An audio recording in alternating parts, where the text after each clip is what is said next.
That's the one where you gave us an option whether to replace the piece with it or not. Right.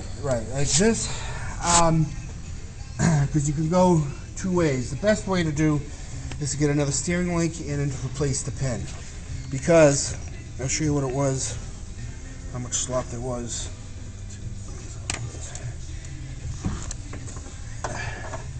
That's yours. Okay, you get that much slop in it.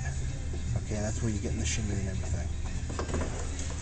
Now, if you just replace the link, It'll be a little play. there'll be a little play. Now it's tighter, but you still get a little bit of play. Okay, because they have an STC. See, this is a Mooney link. Yeah. Astronomically expensive. Right, we go to is it Laser, and they have FAA PMA'd parts and STCs that they have a new link, and you grind this pin off and put a clamp on pin, right, and so then you're good to go. You can feel a little bit of side to side play. You hear it, and when this is connected, right, when this is connected, you get a little bit of movement going from this way and this way. And so we'll be replacing these two bolts, and then you get bushings in here and one in the back here. Yeah. That is, In my opinion, that nose gear has to be perfect. that's parts and labor about 107. Because that's a major problem on landing that floppy shit. Well, a lot of that will be taken care of by this new pin, right? Is it this where the side to side stuff? No, as far as your vibration, No, when you land and it sways left or right. left to right, that will take your parts up here, your steering link, and your pin. Super loose. What's loose? That pin was super. I mean, that's a huge amount of play. When you look at that little bit there, Yeah. transmitted down the wheel, Yeah. that's got to be a quarter inch, half inch by the time. By the time it gets down there, it's quite sloppy, and it's Moonies they're notorious for that. That's why that gentleman had the same problem, little different parts but the same problem. Okay. So we'll do that, right? Yeah, that landing gear has to be perfect. Because that's the difference between creaming this airplane and not. Your strobes.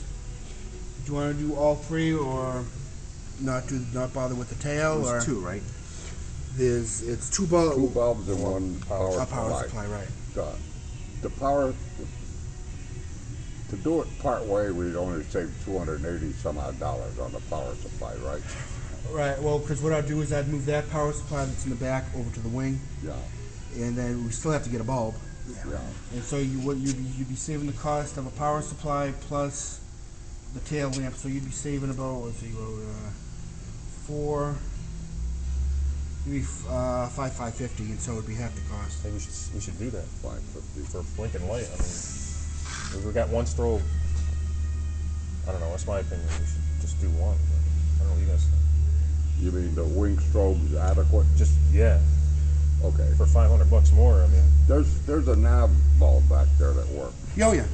Okay. Yeah. I would say screw that. Okay. Right. Okay. Right. If you want to do something like that would be additional labor. but then we don't have to do the we can wait on We corrosion. could do on the corrosion, we can wait. Okay, so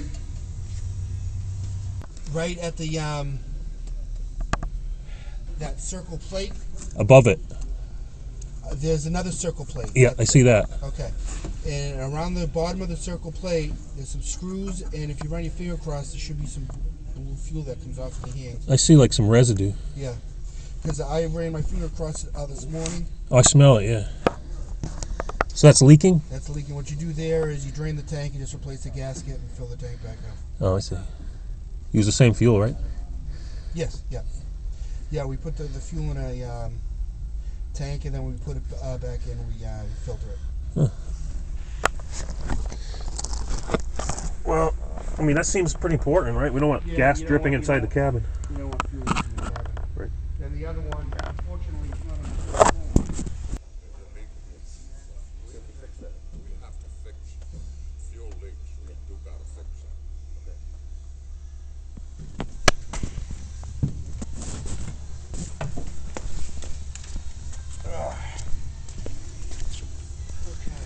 The other one's under here.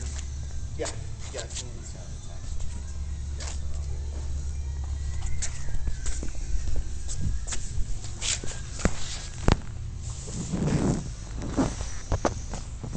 There, right there.